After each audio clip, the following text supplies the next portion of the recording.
Então, revisão do livro de Manlio Simonetti, A Crise Ariana no Quarto Século. Ele começa dizendo, no primeiro capítulo, que essa controvérsia começou por volta do ano 320, na cidade de Alexandria, no Egito.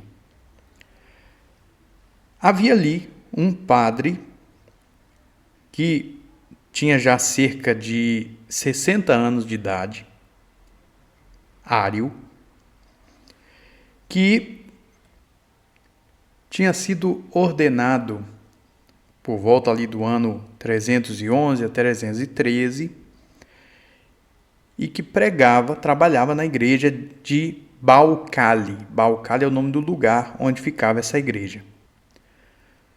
Ário era muito influente e conhecido e considerado dentro da cidade pela sua grande habilidade, seja em falar, seja em conhecer a Sagrada Escritura. Ele parecia ser uma pessoa assim, de aspecto severo, grave, tinha certa, segundo o Simonetti aqui, certa dolcezza nei modi, ou seja, uma maneira sutil de agir e de se mover. E o Simonetti diz que os autores posteriores, já que Ário tinha sido condenado como herético, etc. e tal, às vezes exageram muitos defeitos dele com uma maneira de demonizar a heresia.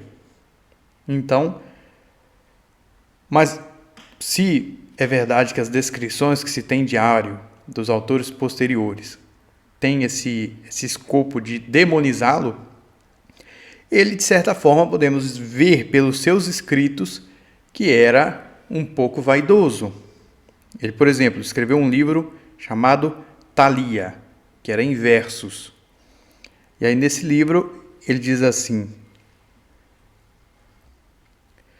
eu aprendi estas verdades daqueles que têm parte da sabedoria, homens cultos, instruídos por Deus, em tudo sábios. Sobre os seus passos, sobre os seus caminhos, eu caminhei, condividendo a sua doutrina. Eu, ilustre, que muito sofri pela glória de Deus, aprendi de Deus e conheci a sabedoria e a ciência. Então veja, ele mesmo no livro dele escreve: eu, ilustre, que sofri pela glória de Deus. Claramente parece uma pessoa, pelo menos que tem uma alta imagem de si mesma. Então Ário era, sim, um pouco vaidoso. Ário começou a ensinar lá na sua igreja em Alexandria que o filho era criatura. Já os padres anteriores na história da igreja colocavam Jesus como mediador. Concebiam o Pai como Deus eterno, onipotente, elevado, transcendente, mas é tão transcendente que ele precisava de uma mediação para chegar até as criaturas. A novidade de Ário era de conceber esse mediador, Jesus, o Logos, como criatura. Porque para Ário, Deus eterno, onipotente, só pode ser um. Então, se Deus é apenas um, o mediador, ele não pode ser Deus. E aí ele começou a ensinar que o Filho de Deus, Jesus, era criatura. Então o bispo de Alexandria, chamado Alexandre, convocou Ário diante do clero para se explicar. Existiam duas grandes correntes teológicas nessa época da história da igreja que não eram consideradas heréticas. Ou seja, tinha duas maneiras de se pensar Deus. Essa dificuldade surgia pelo seguinte: o cristianismo tem algumas afirmações que são contraditórias. Por um lado, nós dizemos Deus é um só. Assim como os judeus, a Escritura diz Deus é um. Por outro lado, nós dizemos Jesus é Deus. Então, como é que pode Deus ser um e Jesus ser Deus? Então, para explicar essas duas afirmações da fé, surgiram duas correntes. Uma corrente era chamada de teologia do Logos, que usava muito essa denominação do Logos, que é um conceito que já existia na filosofia. Heráclito, 500 antes de Cristo, já falava do conceito de Logos. Logos enquanto aquela harmonia que mantém os contrários que formam o mundo. Isso é Heráclito. Século 5 a.C., não sei se é 500 não. Os estoicos diziam que o mundo ele é perfeito, ele é guiado dessa sabedoria que tudo envolve. Como é que os estoicos chamavam essa sabedoria? Logos. Na própria cidade de Alexandria, Fílon, que era um judeu, não era cristão, ele é contemporâneo de Jesus, da mesma época de Jesus. Ele dizia que o Pai é uno. Só que Fílon era muito influenciado pela filosofia platônica. Então, para os médio-platônicos, ou seja, os platônicos dessa época, Deus é totalmente transcendente, totalmente inalcançável, impensável, inconcebível. Eles concebiam Deus assim tão elevado, mas tão elevado, mas tão elevado, que aí como que a gente pode entender que Deus se relaciona com as coisas criadas? Diretamente, isso era impossível para um médio platônico. Então, Fílon, que era judeu, ele não podia dizer tem outros deuses, como diziam os pagãos. Ele resolvia essa dificuldade dizendo o seguinte: Deus é totalmente transcendente, totalmente elevado, inconcebível. Mas ele tem as suas potências. E a principal potência de Deus, Fílon chamava de Logos. É através do Logos que Deus criou o mundo. É uma potência sua. A sabedoria, a sapiência é uma outra potência sua. Já aparece em alguns textos do Antigo Testamento. E o próprio João, apóstolo, evangelista, coloca no seu evangelho: no princípio era o Logos. O Logos estava junto de Deus. O Logos era Deus. Tudo foi feito por meio dele. Sem ele nada foi feito. Aqueles teólogos do princípio da igreja que seguem esse esquema médio-platônico, ou seja, Deus totalmente transcendente. Você tem a criação. Então, do Deus totalmente transcendente, você não pode pular direto para a criação. Você precisa de um intermediário. E esse intermediário é o Filho, ou seja, o Logos. Os padres que seguem esse esquema de pensamento tinham como característica que o Logos era subordinado ao Pai, ou seja, ele era menor do que o Pai. O Filho era divino. Todos os teólogos do Logos afirmavam: o Filho é divino. Mas o Pai é maior do que ele. Inclusive no Evangelho de João tem uma afirmação assim. Jesus diz: o Pai é maior do que eu. Isso porque o Filho tinha que ser menor para ser um intermediário. Se ele fosse tão perfeito, incompreensível, transcendente quanto o Pai, e o intermediário? Como que você chega nas criaturas de Deus que é totalmente transcendente até a criação?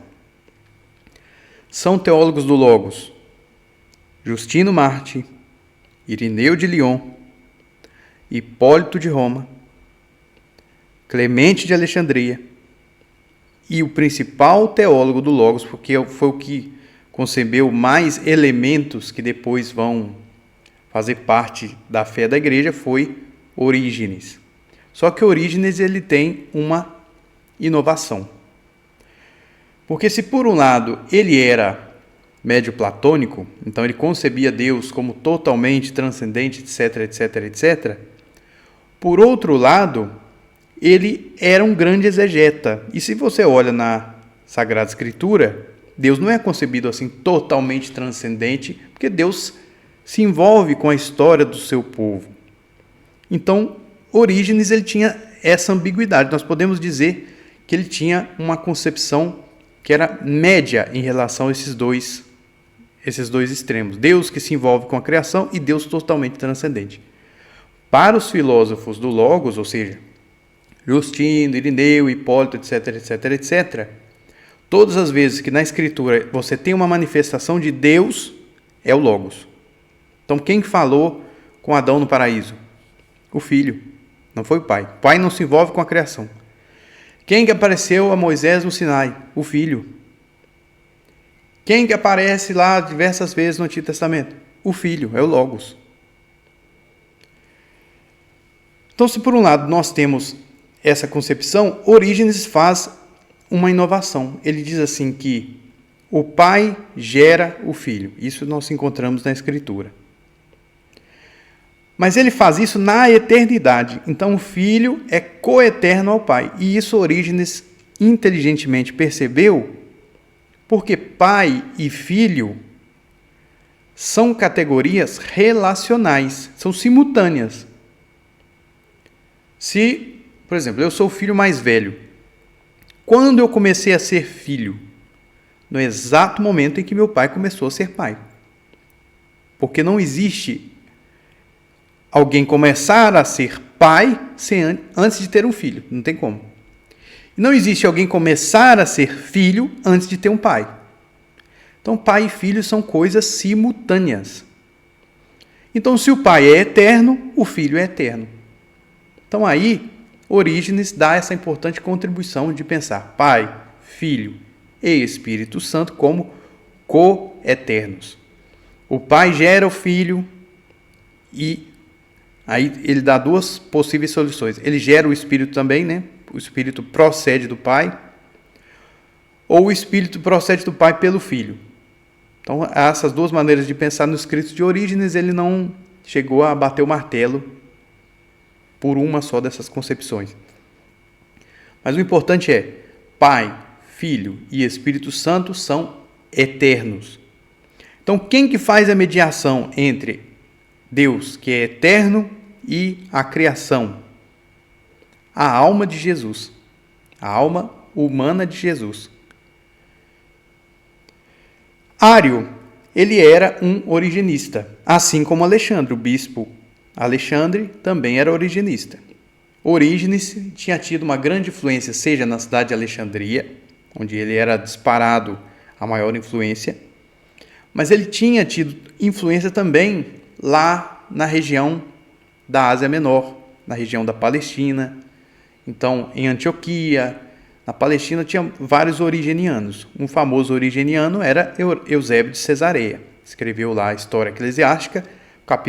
O livro 6 é inteirinho de Orígenes, porque era um origeniano.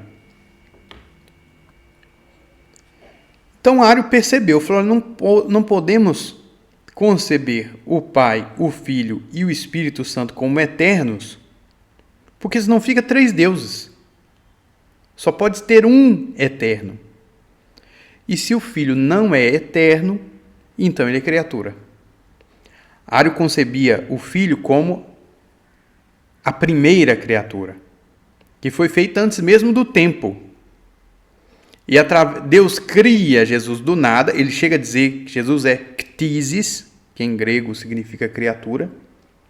Cria Jesus do nada. Isso que causou um grande escândalo na época, ele dizer isso, né? Que ele é uma criatura criada a partir do nada. E que a partir da criação de Jesus ele cria o resto. Então ele mantém a ideia de por ele tudo foi feito, que está lá no Evangelho de João, mas não a partir da eternidade. E Ário, ele para tornar popular a sua ideia, ele transforma em música. Ele utiliza a música para disseminar as suas ideias teológicas. E um dos refrões que ele ensinava as pessoas a cantarem era: houve um tempo em que Deus não era Pai. Eu havia dito que são 2 as tendências da igreja nessa época. E essa época que eu digo ali, século II, século III, até o ano 320 aqui. A outra tendência nós podemos chamar de monarquiana. Vem de mono, arque, um só princípio. Se a teologia do Logos realça que o Logos, o Filho, é diferente do Pai, então nós podemos dizer que a teologia do Logos ela dá uma ênfase à multiplicidade em Deus. No caso dos monarquianos, a ênfase é na unidade. Então existiram monarquianos, ou seja, essa tendência de conceber Deus a partir da unidade, que foram considerados heréticos. Há uma heresia iniciada por um homem chamado Noeto, que os antigos chamavam isso de patripassionismo. O que é patripassionismo? Esse Noeto dizia que o Filho, o Espírito e o Pai são maneiras diferentes de Deus aparecer. Então, quando Deus criou o mundo, a gente chama ele de Pai. Quando ele morreu na cruz, a gente chama ele de Filho. Quando ele vem sobre os apóstolos em Pentecostes, a gente chama de Espírito. Mas é a mesma coisa. Não tem diferença entre Pai, Filho e Espírito Santo. E aí os que rebateram Noeto disseram assim, bom, então você está dizendo que quem morreu na cruz foi o Pai. Não tem diferença, né? Não é um único Deus. Ele enfatizava tanto a unidade a ponto de não ter diferença nenhuma entre Pai, Filho e Espírito Santo. E aí, por isso, essa heresia, os antigos chamavam de patripassionismo. Em alguns lugares, a gente vai achar também como noetismo, porque vem desse Noeto, que iniciou a heresia. Em alguns lugares, a gente vai achar com sabelianismo, porque Sabélio pregou essa heresia em Roma e depois levou ela para a África. E os modernos, os teólogos modernos, chamam isso de modalismo. Então, modalismo, noetismo, sabelianismo, patripassionismo é a mesma coisa. É unicamente denominações diferentes para a mesma ideia de Deus é tão um, tão um, tão um, que a diferença entre as pessoas é só uma aparência, não é uma diferença existente, real. Mas se essa maneira de pensar Deus como uno era herética, outras maneiras um pouco menos exageradas não eram consideradas heréticas. E o local onde a teologia monarquiana era mais forte era em Roma. Não o monarquianismo herético, patripassionista, mas o monarquianismo moderado. Roma e diversas áreas da Ásia Menor é onde hoje fica a Turquia. E também, por exemplo, na cidade de Antioquia, se tinha essa tendência monarquiana, que era de ver o Filho como uma potência do Pai. É algo do Pai, mas não chega a ser um algo tão diferente do Pai a ponto de ser um outro, a ponto de ser uma outra coisa subsistente em si mesma. É quase a ideia lá de Fílon. Fílon era judeu, então ele só podia conceber Deus como um, mas o Deus uno de Fílon tem diversas potências, tem o Logos, tem a sapiência, etc, etc. Ele concebia outras. Então, seja o Filho, seja o Espírito, para os monarquianos moderados, eram potências de Deus, operações de Deus. Simonetti diz que essa teologia monarquiana, ou seja, de conceber Deus como uno, ela era muito popular. Ou seja, entre o povão concebia Deus como monarquiano. Deus como um e Jesus como algo de Deus, como uma potência de Deus, mas não chegando a ser um diferente, porque senão você pensa dois deuses. E a teologia do Logos era uma coisa mais de elite, até por usar alguns conceitos próprios da filosofia, não era todo mundo que entendia. As pessoas cultas é que eram mais afins à teologia do Logos. Ário fez uma síntese estranha, que ele pegou, ele que vem da teologia do Logos, era um origeniano, vem da teologia de Orígenes, mas ele concebe o Logos não como gerado eternamente, mas gerado no tempo, então criatura. Então, voltando à história da controvérsia. Alexandre chamou Ário explicou aquilo que ele acreditava ser o correto,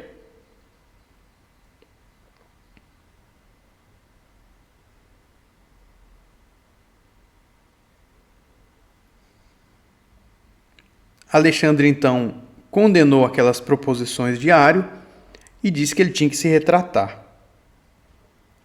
Ário se negou a se retratar. Ele pensava ter um grande apoio no clero, porque era um padre muito respeitado lá da cidade.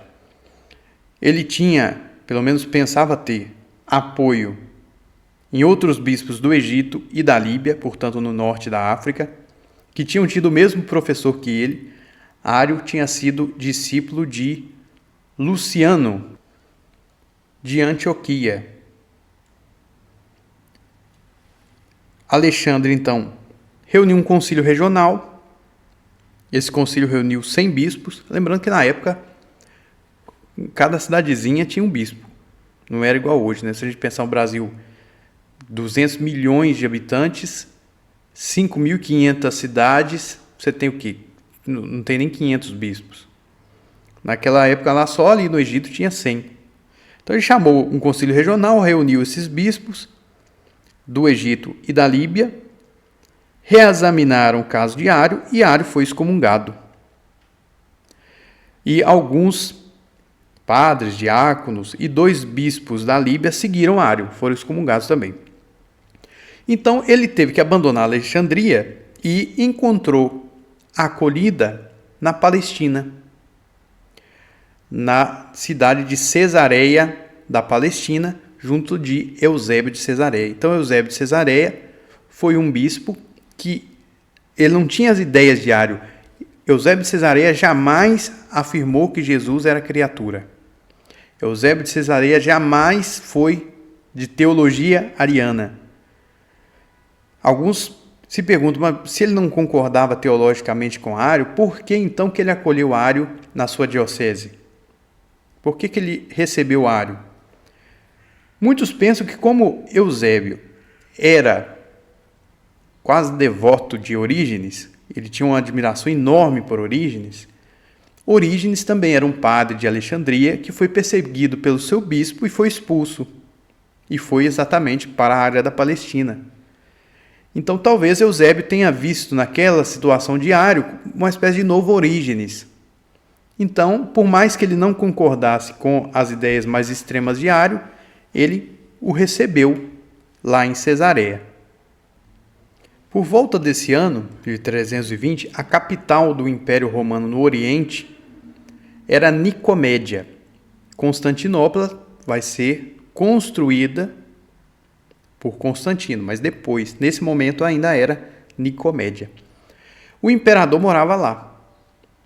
Então, o bispo de Nicomédia, chamado Eusébio de Nicomédia, inclusive foi esse bispo que batizou Constantino no leito de morte, ele era muito próximo da irmã de Constantino, chamada Constança. E ele tinha uma imensa influência, já que ele era muito próximo da família do imperador. Então, seja por motivos teológicos, seja por motivos políticos,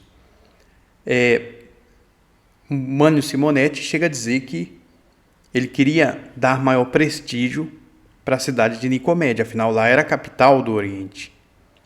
E qual era a grande cidade, a grande rival de Nicomédia como a grande cidade do Oriente? Alexandria. Então ele via o apoio a Ário como uma maneira de enfraquecer politicamente Alexandre, que era o bispo de Alexandria que tinha excomungado e expulsado Ário. Ário então saiu de Cesareia, se mudou para Nicomédia, recebeu o apoio de Eusébio. Foi lá que Ário escreveu o seu livro chamado Thalia, que em grego é banquete, né? E nesse momento começa uma guerra de cartas. Ou seja, Eusébio de Nicomédia começou a escrever cartas por todos os bispos do mundo, dizendo, olha, Ário, um presbítero inteligente, bom, está sendo perseguido pelo bispo de Alexandria. E aí explicava as afirmações de Ário, mas nas cartas que chegaram até nós, falta aquela afirmação mais radical de dizer que o filho foi criado do nada. Então ele dá ali a sua interpretação, redige as cartas como uma interpretação, dando a entender que o filho é criatura, mas sem dizer, para não causar escândalo, até para ganhar mais apoio, que o filho era criado do nada, como qualquer coisa que foi criada. E por outro lado, se Eusébio de Nicomédia começou a escrever cartas, Alexandre de Alexandria também começou a escrever cartas, mandando carta para todo lado, dizendo, olha, esse sujeito é perigoso, esse sujeito é herético, ele afirmou isso, isso, isso e aquilo. E aquilo que era um problema local da cidade de Alexandria se tornou um problema da igreja inteira. E aí acontece que Constantino veio a saber dessa grande controvérsia. Ele escreve uma carta a Ário e ao bispo Alexandre de Alexandria. E é muito interessante porque ele entendeu essa controvérsia como uma interpretação diferente do versículo de Provérbios 8, 22. Esse versículo aí é a sabedoria, e nela diz assim, a sabedoria, Deus me criou e me fundou. E eu sou o princípio dos seus caminhos e o início das suas obras. Então, por dizer a sabedoria dizer lá, Deus me criou, os arianos diziam, olha, está dizendo claramente aqui, a sabedoria é Jesus, é o Logos, logo, o Logos é criado, é criatura. Isso, historicamente, os teólogos do Logos nunca interpretaram dessa forma. Interpretavam criar como sinônimo de gerar. Então, não é que o filho seja uma criatura, ele foi gerado do pai. O pai é a sua origem, mas não que ele é criatura. E aí Constantino, achando que era uma mera briga por causa disso, onde já se viu gerar uma comoção na igreja inteira por causa de uma interpretação de um versículo, ele escreve uma carta aos dois, dizendo, digo estas coisas não para vos constranger a ser completamente de acordo sobre uma questão tão minúscula, qualquer que possa ser. De fato, vós podeis conservar íntegra a dignidade da igreja e manter o acordo entre todos, também se entre vós houver desacordo nessas coisas mínimas. De fato, não queremos todos a mesma coisa, nem temos uma só índole e uma só ideia. Constantino, nessa carta, ele vai comparar essa disputa entre Ário e Alexandre com as disputas dos filósofos. Dentro de uma mesma academia filosófica, tinha por exemplo, uma academia platônica, tinha uns que interpretavam determinada passagem de Platão de um jeito e outros de outro, e nem por isso deixavam de ser platônicos. Então, ele achou aquela briga por um detalhe, uma coisa assim exagerada demais, estão fazendo uma tempestade em copo d'água, que Constantino, que não era batizado ainda e que tinha pouco tempo e que tinha se aproximado do cristianismo, ele achava que, o que é o principal no cristianismo? Deus é um e ele age no mundo, basta. Todo o resto aí é detalhe, é bobagem. Ele ainda chega a dizer, sobre coisas tão elevadas não tem como a gente saber. Então cada um tem sua opinião. E aí na carta ele diz, e às vezes é melhor, quando a gente tem uma opinião, guardar ela na nossa mente, para não causar divisão e confusão. Então o imperador, que tinha vindo do paganismo, ainda não compreendia plenamente o cristianismo, ele sequer entendia por que tanta confusão sobre a afirmação de Ário que Jesus era criatura. Por isso, se alguém alguma vez ouvir assim, no concílio de Nicéia, Constantino impôs a sua fé, vai estar mentindo. Constantino nem tinha perfeita ideia sobre por que afirmar que Jesus era criatura era tão problemático. Ele então manda entregar essa carta a Alexandre de Alexandria, o bispo Ósio de Córdoba, que era um bispo espanhol, que tinha sido preso e torturado na época da perseguição. Então ele era um confessor da fé e era um homem moderado, um homem de paz. Então ele tinha uma imensa estima, até por ter sido confessor da fé, ou seja, ter sido preso e torturado por causa de Cristo. Então foi ele que foi levar a carta. Chegando lá, aquilo que o Simonetti diz, é que a gente não pode considerar Ócio de Córdoba como neutro na controvérsia. Simonetti diz claramente que Ócio estava do lado de Alexandre. Então ele entregou a tal da carta, não deu em nada. Os dois, seja Ário, seja Alexandre, não se colocaram de acordo. Ário não pediu retratação daquilo que ele tinha dito, Alexandre não tirou excomunhão, então ficou o problema aí. Ócio, então, parece ser ele, ou Alexandre, a gente não sabe, sugeriu a Constantino um concílio geral, um concílio da igreja inteira. Iria ser o primeiro concílio. Inicialmente seria em Ancira, só que o bispo de Ancira, chamado Marcelo, ele era ferrenha e terrivelmente contrário. Então, talvez por isso, talvez também porque Niceia era mais fácil para os bispos do Ocidente, ou seja, os bispos da Itália, da Gália, da Bretanha chegarem, então foi escolhido Niceia e mudou-se aquilo que inicialmente seria na cidade de Ancira. Só que, alguns meses antes do concílio de Niceia, os bispos da Ásia Menor, ali onde fica a Turquia, se reuniram e fizeram um concílio regional, um sínodo, na cidade de Antioquia. E nesse sínodo, eles estabeleceram um credo, ou seja, um símbolo de fé, que era anti-ariano.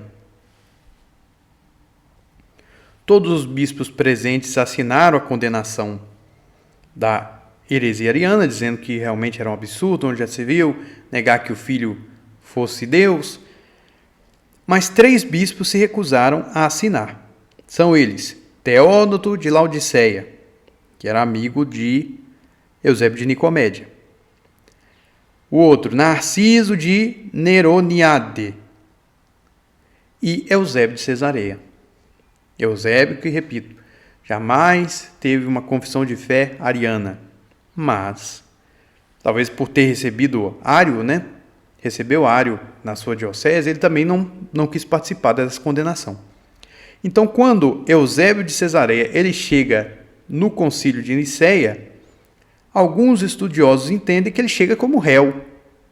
Tanto que após ele terminar o concílio, ele tem que escrever uma carta aos fiéis da sua diocese, explicando, falou, olha, eu assinei o concílio de Niceia, eu aceitei essa confissão de fé que era anti-ariana, inclusive condenando Ário, por isso. Ele tem que se justificar. Por quê? Porque inicialmente ele apoiou Ário. Não teologicamente, mas politicamente.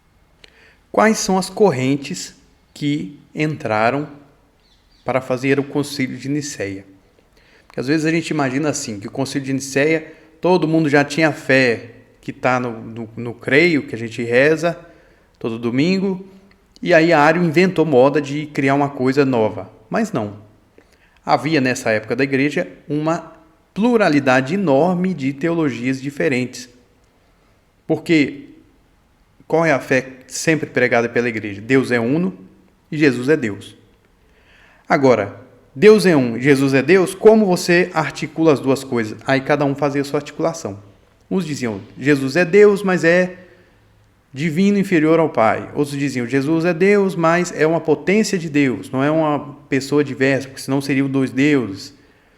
E a gente poderia resumir em 2 grandes correntes, essas da teologia do Logos e dos monarquianos moderados.